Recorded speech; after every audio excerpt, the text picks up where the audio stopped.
Okay चलिए, तो laws of motion NCERT exercise में कहाँ तक क्वेश्चन हम सॉल्व कर चुके हैं, नंबर 15 तक सॉल्व कर चुके हैं।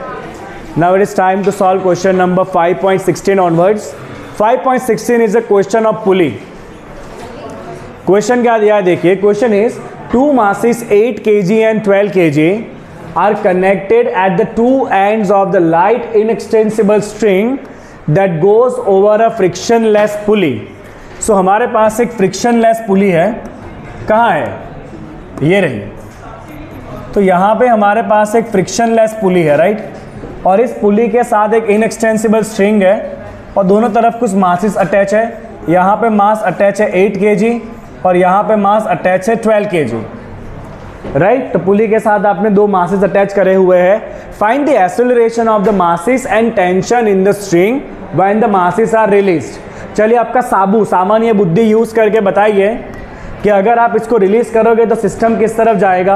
ऑब्वियसली लाइक दिस, तो system is going to move in this direction. ये ब्लॉक नीचे जाएगा, ये ब्लॉक ऊपर जाएगा। चलिए जरा बताएंगे फोर्स कौन कौन से होंगे। तो ग्रेविटी कहाँ लगता है, नीचे। कितना होगा ग्रेविटी, 12G। इसको ग्रेविटी कितना लगेगा, नीचे। कितना होगा, 8G। दूरी में क्या होता है, टेंशन। टेंशन कैसा होगा, टूवर्ड्स ईच अदर। देखो एक ही दूरी है तो tension will be same through out. तो यहाँ पे टेंशन अगर ऊपर होगा तो यहाँ पे इस तरफ होगा, and they are going to cancel each other, right. We will write the net forces on both the block. So I will write here for 12 kg block. चलो बेटा, 12 kg ब्लॉक कहाँ जा रहा है, ऊपर के नीचे, नीचे जा रहा है। तो नीचे की तरफ कितना फोर्स है, F इक्वल टू, नीचे की तरफ कितना फोर्स है 12G और ऊपर की तरफ क्या है T। तो नेट फोर्स क्या हो जाएगा 12G माइनस T। ये ब्लॉक कहाँ जा रहा है, नीचे। तो नीचे की तरफ कितना फोर्स है 12G, उसमें से T को क्या करेंगे, माइनस करेंगे। तो कितना हो गया 12G minus T, that is equal to force. F क्या लिखेंगे, M इंटू A। किसका मास है ये, 12 kg का। तो let me write it directly, F equal to MA। Mass कितना लिखेंगे, 12A is equal to 12G minus T। Call it equation number 1। Now for the block of 8 kg, for 8 kg block. चलिए बेटा 8 kg block की बात करते हैं। कहाँ जा रहा है 8 kg का ब्लॉक, ऊपर के नीचे, ऊपर। ऊपर की तरफ कितना फोर्स है, T। उसको काटेगा कौन, 8G। तो उसके लिए नेट फोर्स कितना है, वो ऊपर जा रहा है। ऊपर की तरफ नेट फोर्स कितना है, T minus 8G। Do you understand everyone, do you understand everyone. ये नीचे जा रहा है तो 12G minus T net force, ये ऊपर जा रहा है तो नेट फोर्स कितना, T माइनस 8G। चलिए इसको सॉल्व कर लेते हैं। F क्या लिखेंगे, MA, यस। प्लस क्यों होगा, T ऊपर है, उसको 8G कैंसिल कर रहा है ना। 8G नीचे की तरफ है तो 8G क्या कर रहा है, T को कैंसिल कर रहा है, तो माइनस होगा ना, प्लस कैसे होगा। ऊपर की तरफ का नेट फोर्स कितना है, T माइनस 8G, क्योंकि 8G नीचे की तरफ है तो उसको कट करना पड़ेगा, यस और नो। चलिए F इक्वल टू क्या लिखेंगे, MA। कितने kg का ब्लॉक है, 8 kg का। तो यहाँ पे क्या आएगा, 8A। देखिए दोनों ब्लॉक का एक्सेलरेशन सेम होगा, why, because both are connected by a same string. तो ये जितने एक्सेलरेशन से नीचे जाएगा ये उतने ही एक्सेलरेशन से ऊपर जाएगा, आगे ना। तो एक्सेलरेशन दोनों का सेम। अब आपके पास दो इक्वेशन है, दो वेरिएबल है, यू कैन ऑलवेज सॉल्व। चलिए सॉल्व करते हैं। कैसे सॉल्व करेंगे, तो एक काम करते हैं, एलिमिनेशन करो या सब्स्टिट्यूशन करो। हम क्या करेंगे, इसमें से T इक्वेशन लिखते हैं। T क्या बनेगा, इसमें से 8A प्लस 8G, राइट। और इस T को जाके 1 में रख देते हैं, पुटिंग इन 1। फिर मैं आपको इसका शॉर्टकट बताऊंगा, पुटिंग इन 1, राइट। चलो 1 में रख दो, क्या हो जाएगा 12A equal to 12G minus T। T की जगह क्या रखेंगे, 8A प्लस 8G। चलो क्या हो जाएगा ये 12A इक्वल टू 12G माइनस 8A minus 8G। 12A plus 8A कितना हो जाएगा, 20A। 12A प्लस 8A कितना हो जाएगा, 20A is equal to G कितना बचेगा, 12G minus 8G, that is 4G। So acceleration equal to 4 into G by 20। G का वैल्यू कितना ले लेंगे, 9.8 डिवाइड बाई 20। बताइए क्या आंसर आएगा एक्सेलरेशन का, 9.8 बाई 5, 1.96 मीटर पर second square. This is the acceleration. बोलो यहाँ तक क्लियर सबको, यहाँ तक क्लियर सबको, ओके। नाउ टेंशन कितना होगा, तो let's use this equation. From 2, from equation number 2 I can write tension T equal to 8A plus 8G। 8 into A कितना है 1.96, G कितना होगा 9.8, 8 कॉमन निकालो, 1.96 प्लस 9.8, क्या आंसर आ जाएगा इसका 94.08 Newton. This is the tension in the string. बोलो आया सबको ये पुली का क्वेश्चन समझ में? क्या करना है अब इसका आपको शॉर्टकट बताता हूँ एक्सेलरेशन का। बेटा ध्यान दीजिएगा, शॉर्टकट क्या है, shortcut method SCM, Newton law use करेंगे। न्यूटन लॉ क्या कहता है, acceleration equal to force by mass. कौन सा फोर्स, नेट, कौन सा मास, टोटल। नेट फोर्स कितना, यहां से कौन खींच रहा है 12G, यहां से कौन खींच रहा है 8G, बच्चा कितना 12G माइनस 8G, आगे ना टोटल मास कितना 12 प्लस 8, लो आपका आंसर आ गया 4G/20 हो रहा 1.96। ऐसे भी कर सकते हो, nothing wrong in this. This is by free body diagram और ये डायरेक्ट करना। Do you understand this question everyone? Sure? चलिए नेक्स्ट क्वेश्चन भी सॉल्व करेंगे, then you will write some questions together. चलो नहीं, अब ये पुली जो क्वेश्चन है ना, पुली जो है वो बहुत वर्सेटाइल टॉपिक है। पुली बहुत ही वर्सेटाइल टॉपिक है, एक मल्टीपल पुलीज भी हो सकती है साथ में, राइट। तो जब हम एंट्रेंस सॉल्व करेंगे तो वहाँ पे हम पुली के बहुत अलग अलग वैरायटी ऑफ प्रॉब्लम सॉल्व करेंगे। अभी हम खाली एनसीईआरटी पे फोकस्ड है, राइट। तो जब आपको जो मटेरियल भी दिया है ना, वो मटेरियल में भी आप लास्ट में देखोगे तो बहुत सारी पुलियाँ जोड़ी हुई है एक साथ, तो वो सारे प्रॉब्लम भी हम सॉल्व करेंगे जब हम इसका एंट्रेंस उठाएंगे तब। चलिए next question. A nucleus is at rest in laboratory frame of reference, show that if it disintegrate into two smaller nuclei, the products must move in opposite direction। तो आपको एक बड़ा न्यूक्ली दिया है जो स्टेशनरी है, अब ये टूटा और इसके दो टुकड़े हुए, तो आपको ये बताना है कि इसके दोनों टुकड़े कंपलसरी अपोजिट डायरेक्शन में जाएंगे, राइट। तो इसके दो टुकड़े बने, लेट्स से इसका एक टुकड़ा बना M1, एक टुकड़ा बना M2, राइट। सपोज मान लीजिए कि टूटने के बाद इसका स्पीड है V1, इसका स्पीड है V2। ये क्या हो चुका है, यहाँ पे डिसइंटीग्रेट हो चुका है, डिसइंटीग्रेट हो चुका है ये, राइट। ओके चलिए क्या यूज़ करेंगे, law of conservation of momentum, क्योंकि जब न्यूक्लियस टूटा है there is no external force. बाहर से किसी ने हथौड़ा मार के न्यूक्लियस को तोड़ा नहीं है, न्यूक्लियस अपने अंदर अंदर जो रिएक्शन हुआ है उससे टूटा है। You understand this? So as there is no external force, total momentum is always constant. So we write here as no external force is acting, as no external force is acting, you will write total momentum should be constant. Total momentum में क्या लिखेंगे बेटा, P initial should be equal to P final। Initially मान लेते इसका मास था capital M था nucleus का, तो इनिशियल मोमेंटम क्या हो जाएगा, मास इनटू वेलोसिटी। पहले तो ये स्टेशनरी था, वेलोसिटी तो है ही नहीं, यस और no, should be equal to, finally दो टुकड़े हुए तो इसका momentum let's say M1 V1, इसका momentum let's say M2 V2, and momentum is vector quantity, तो ये हो गया 0, right. So we can write here V1 equal to minus of M2 V2 divide by M1, yes और no. इसको मैंने कुछ नहीं करा है, इसको मैंने सामने ले लिया, माइनस M2 V2 हो गया और फिर M1 को नीचे डिवाइड कर दिया, तो क्या दिखा आपको यहाँ पे V2 is equal to minus of this constant into V2। अगर ये दोनों वेक्टर के इक्वल में माइनस साइन है, इसका मतलब दोनों वेक्टर कैसे होंगे, अपोजिट होंगे, क्योंकि मास तो हमेशा पॉजिटिव होता है, राइट। तो here what you can write here V1 equal to minus into some constant into V2, ये कांस्टेंट होगा मास का ratio. So as the both vector are related by negative sign, we can write here V1 and V2 are in opposite direction। ये तो बस गोली वाला case है simple सा। अगर आप बुलेट फायर करोगे, राइट, तो गन को मोमेंटम कहाँ लगना है, एग्जैक्टली पीछे की तरफ। जितना मोमेंटम बुलेट को आगे लगेगा उतना मोमेंटम गन को कहाँ लगेगा, एग्जैक्टली पीछे, तभी तो मोमेंटम कैंसल होगा, राइट। चलिए एक और क्वेश्चन सॉल्व करा जाए। सिंपल था ये क्वेश्चन, बहुत सिंपल था। अगला सवाल आपके स्क्रीन के ऊपर ये रहा, 2 billiard balls each of mass 0.05 kg.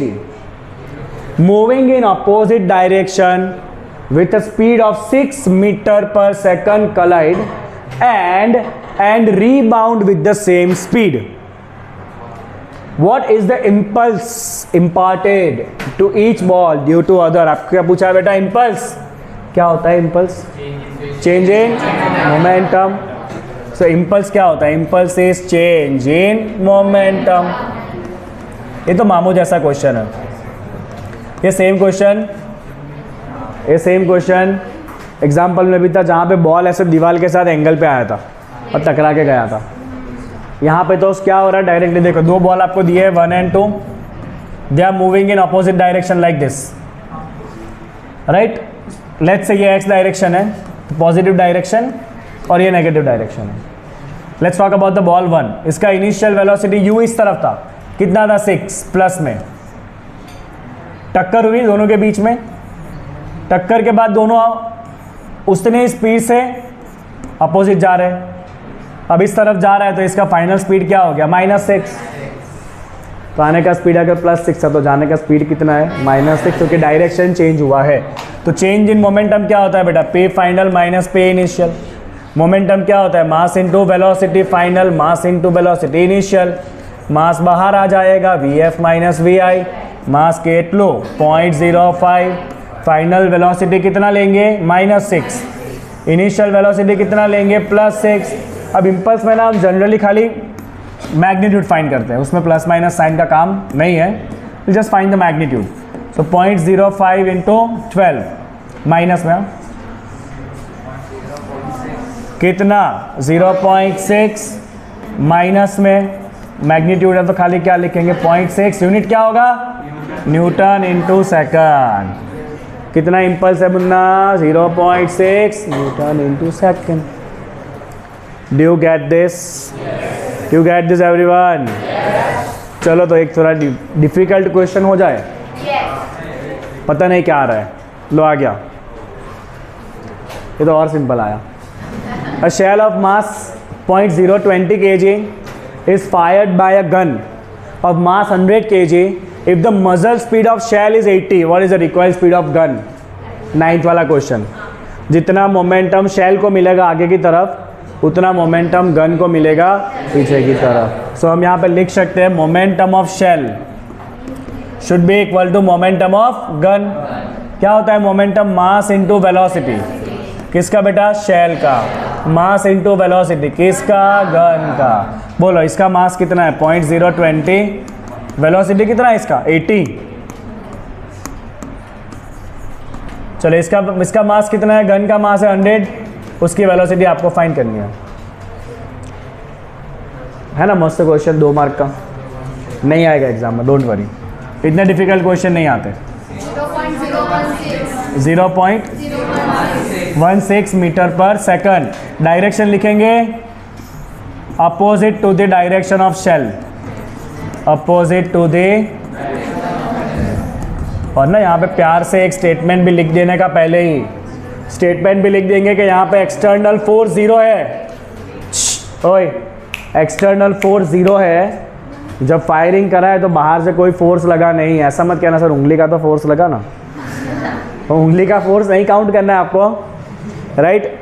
Bullet को छोड़ने के लिए तुमने फेंका नहीं है उसको, अंदर अंदर जो रिएक्शन हुआ है वो हुआ है, right. Okay. So external force is 0 and that is why total momentum is constant. इसलिए हमने ये लॉजिक यूज करा है. तो हमेशा ये स्टेटमेंट लिखने का, टोटल मोमेंटम कैसा हो जाएगा? Constant. And that is why you can do this. Okay. Do you know what is a live bullet? ऐसा कहते हैं ना, जिंदा कारतूस मिला. जिंदा कारतूस. कारतूस मतलब बुलेट. जिंदा कारतूस का मतलब क्या है? किसी भी बुलेट के अंदर अगर आप देखोगे ना, तो अगर बुलेट ऐसा होता है ना सपोज, तो उसमें ना मेटल पार्ट खाली इतना ही होता है आगे का. ये सारा डायनामाइट भरा होता है. ये सारा डायनामाइट भरा होता है. और जैसे ही आप फायर करते हो ना, तो ये डायनामाइट एक्सप्लोड होता है. और जब ये एक्सप्लोड होगा ना, तो ये स्प्रिंग को पीछे की तरफ दबाएगा. जितना स्प्रिंग को दबाएगा पीछे की तरफ, उतना ही बुलेट को आगे की तरफ मोमेंटम मिलेगा. कभी सोचा है ये काम कैसे करता है? तो ऐसे काम करता है ये। तो जिसमें ऐसा कारतूस बचा होता है ना, उसे कहते हैं लाइव शेल या जिंदा कारतूस। जिसमें से बुलेट फायर हो चुका है, फिर वो कोई काम का नहीं है, फिर वो सिंपल। तो इसीलिए देखना, जब फायरिंग करते हैं ना, अभी KGF आया था ना, तो KGF में पुलिस स्टेशन में जाके वो गन लेकर धड़ धड़ धड़ धड़ धड़ धड़, तो बहुत सारे शेल गिरते हैं। तो वो शेल क्या है? शेल दिस दैट पार्ट जिसके अंदर ये कारतूस भरा होता है, जिसके अंदर ये बारूद भरा होता है, दैट इज़ द पार्ट जो बाहर गिर जाता है, और वो आगे वाला पार्ट खाली आगे जाता है। तो इसलिए धुआं निकलता है ना। चलो छोड़ो, अगला सवाल। लेट्स होप कि आप कुछ खतरनाक आए। आया आया आया। ओए, इम्पैक्ट का ही क्वेश्चन है, क्वेश्चन इम्पैक्ट का ही है, बट है क्या वो देखो। A batsman deflect ball by angle of 45 degree.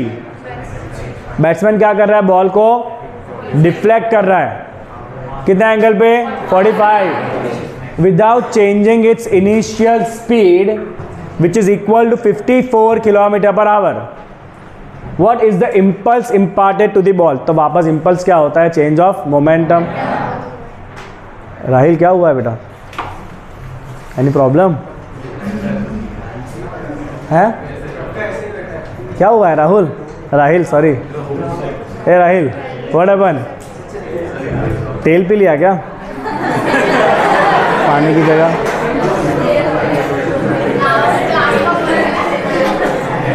कुछ दुखे दे, 1 मिनट है, सीरियस मैटर है। क्या हुआ बेटा? दुख है? दिल टूटा? ऐसे क्यों बैठा है सर? ऐसे क्यों बैठा है? रिजल्ट कम आया क्या एग्ज़ाम में? कोई रिजल्ट कम आया किसी एग्ज़ाम में? तो क्या हुआ? पापा ने मारा क्या करके? तो ऐसे क्यों बैठा है इतना दुखी दुखी? मुझे दुख हो रहा है, तेरा दुख मुझे फील हो रहा है यहाँ तक। कोई प्रॉब्लम नहीं है ना? चलो, मैं कब से ढूंढ रहा था राहिल कहाँ है भाई, पता चला कि ये नीचे देख रहा है वही राहिल है। चलो एनीवेज आगे बढ़ते हैं बेटा, दिमाग ध्यान रखना उसका। आगे बढ़ते हैं। चलो क्या कहा है देखो, a batsman deflecting the ball by 45।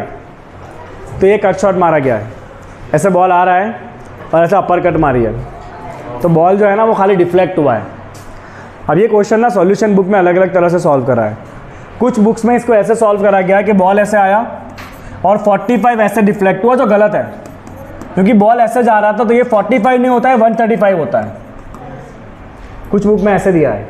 इसका जेन्युइन सॉल्यूशन क्या पता है? इसका जेन्युइन सॉल्यूशन इस तरह है, सुनना बेटा। इसका जेन्युइन सॉल्यूशन ऐसे है कि बॉल आया और फिर यहां से कितना डिफ्लेक्ट हुआ? 45। कितना डिफ्लेक्ट हुआ? 45।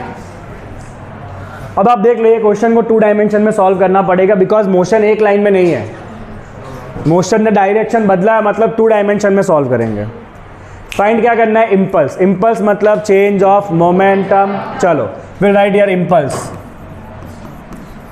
Impulse is equal to change of momentum. Vector solve करेंगे, that is equal to change in x component vector form में plus change in y component. दोनों कंपोनेंट सेपरेटली सॉल्व करेंगे, राइट। चलो पहले एक्स कंपोनेंट की बात करते हैं। तो बेटा बॉल कितने स्पीड से आया था? 54 किलोमीटर पर आवर। कितना होगा मीटर पर सेकंड में?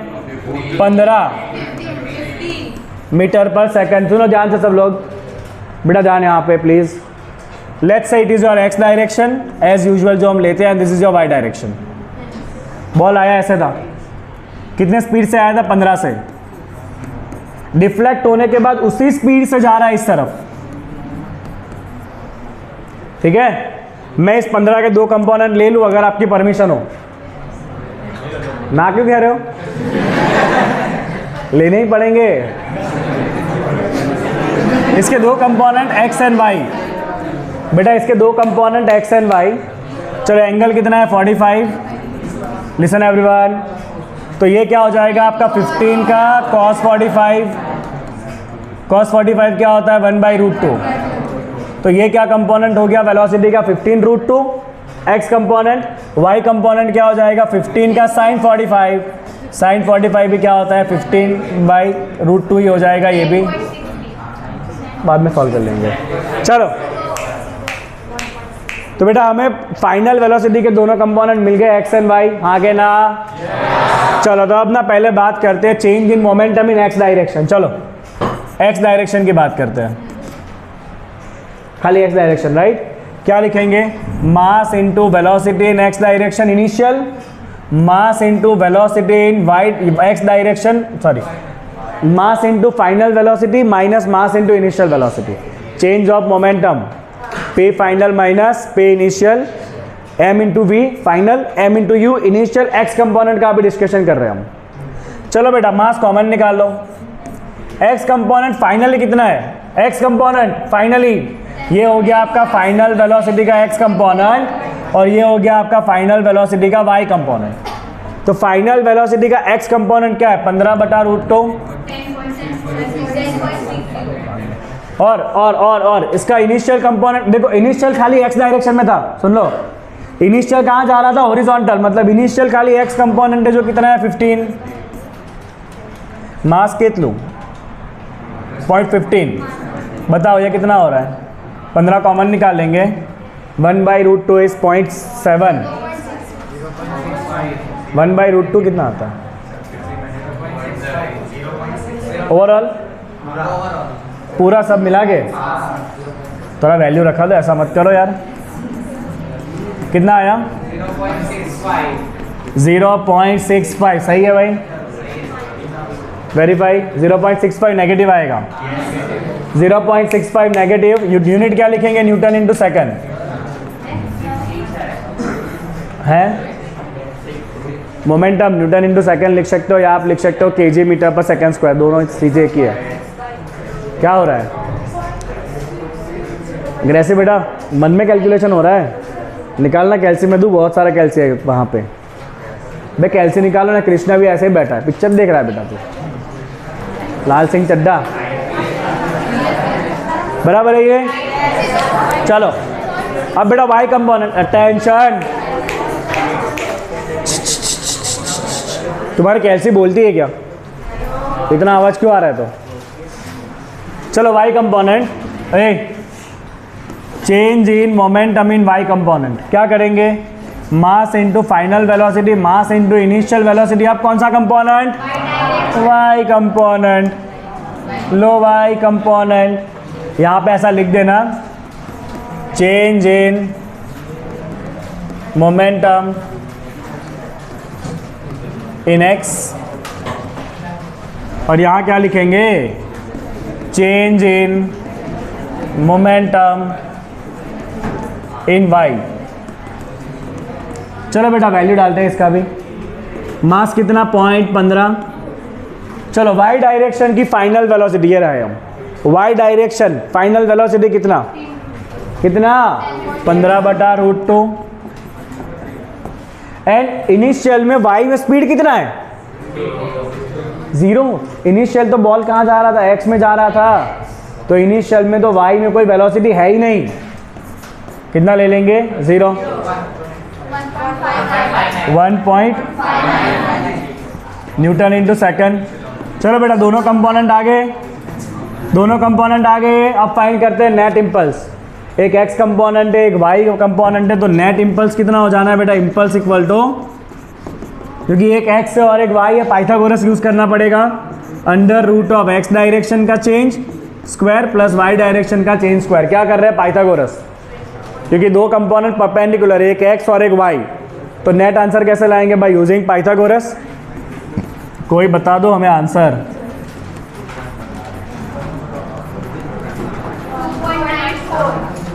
टू 2.94 न्यूटन इंटू सेकेंड, ये आपका फाइनल आंसर है।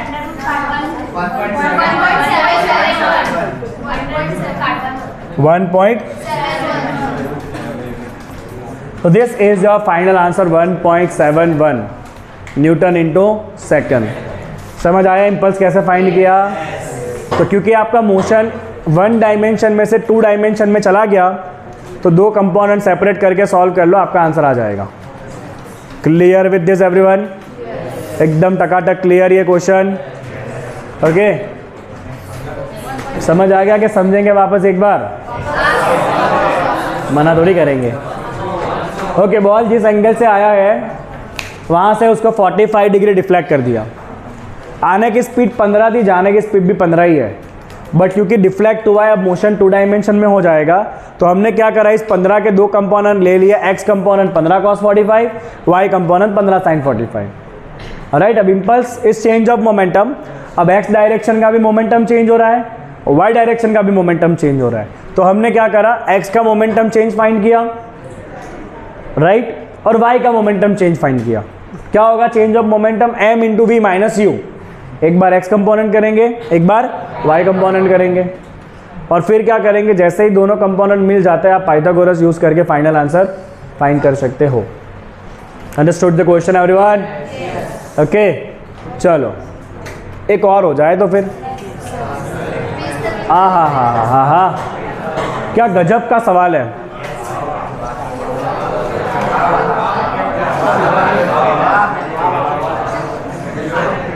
A stone of mass, attention everyone, a stone of mass 0.25 kg tied to the end of a string, बांध दिया उसको डोरी के साथ, is wheeled round a circle of radius 1.5 meter with a speed of 40 revolution per minute। आपने क्या करा है, डोरी के साथ एक पत्थर बांधा है, हॉरिजॉन्टल प्लेन में आप उसको घुमा रहे हो। डोरी के साथ पत्थर बांधा गया है और आप उसको हॉरिजॉन्टल प्लेन में घुमा रहे हो, राइट। आपको बताना है what is the tension in the string. क्या बताना है आपको, स्ट्रिंग में टेंशन कितना होगा, और आपको ये भी बताना है कि अगर ये स्ट्रिंग मैक्सिमम 200 न्यूटन तक अगर बेयर कर सकता है, तो आप कितने मैक्सिमम स्पीड से इसको घुमा सकते हो, राइट। तो आपको मास कितना दिया है, देखो, चलो मास इज 0.25, चलो मास इज 0.25 kg। आपको स्पीड दिया, पहले रेडियस दे दिया, रेडियस कितना दिया है सर्कल का, 1.5 मीटर, राइट। रेडियस दिया है सर्कल का 1.5 मीटर। कितना स्पीड दिया है,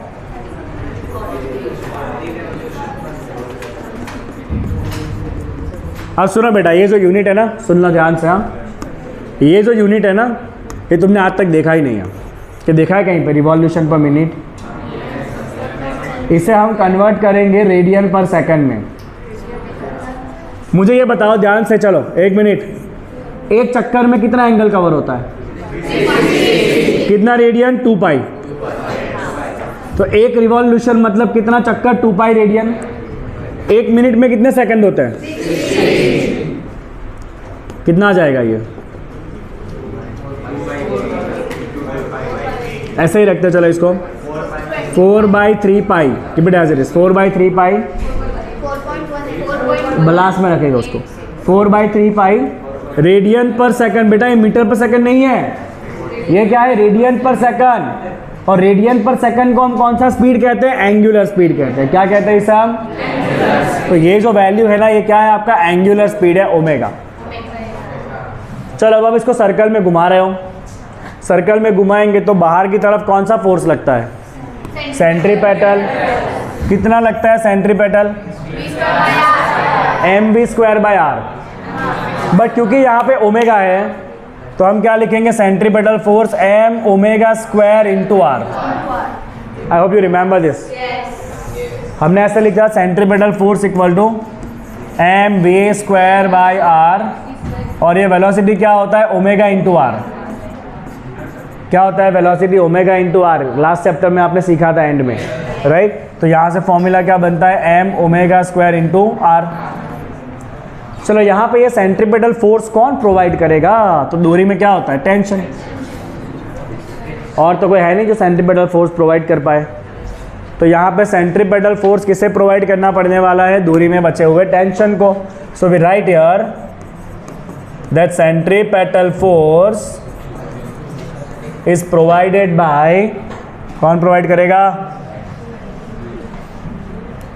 टेंशन इन द स्ट्रिंग। चलो क्या फॉर्मूला है सेंट्रीपेटल का, m omega square r that is equal to tension. Mass कितना 0.25, ओमेगा कितना 4/3 पाई, क्या करेंगे उसका स्क्वायर, और रेडियस कितना 1.5 that is equal to tension. बताइए आंसर क्या आएगा।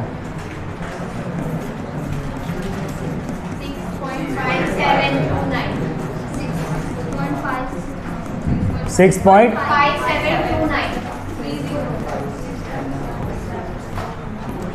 चलो बेटा, इतना टेंशन डेवलप होगा, इतना टेंशन डेवलप होने वाला है, इतना टेंशन डेवलप होगा।